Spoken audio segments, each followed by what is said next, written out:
The rhyme of the Ancient Mariner begins with an old sailor known as the Ancient Mariner, stopping a wedding guest and compelling him to listen to a strange and haunting story from his past voyage. Despite the guest's impatience and desire to attend the wedding feast, the mariner's intense gaze and solemn tone force him to remain and hear the tale. The mariner recounts how his ship once sailed happily from England and traveled southward into increasingly cold and treacherous waters near Antarctica. In the frozen landscape of ice and fog, a majestic albatross appears and seems to guide the ship safely out of danger, becoming a welcome and almost sacred presence to the crew.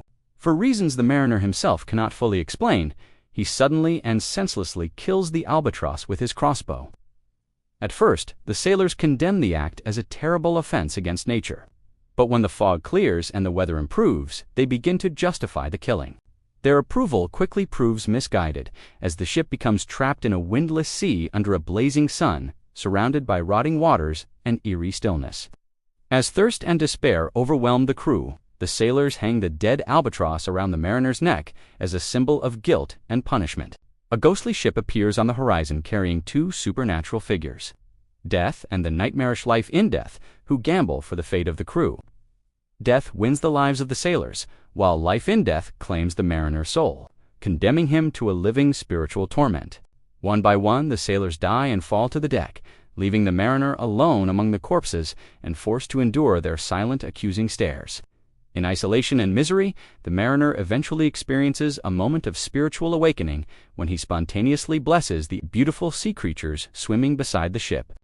This act of genuine appreciation for living things breaks the spiritual curse, causing the albatross to fall from his neck and sink into the sea. Supernatural forces then animate the dead sailors' bodies, steering the ship back toward the mariner's homeland under mysterious guidance. As the ship approaches shore, the mariner encounters a hermit, a pilot, and the pilot's boy who witnessed the eerie return of the vessel. Just as the rescuers reach him, the ship suddenly sinks, leaving the mariner rescued but forever marked by the experience.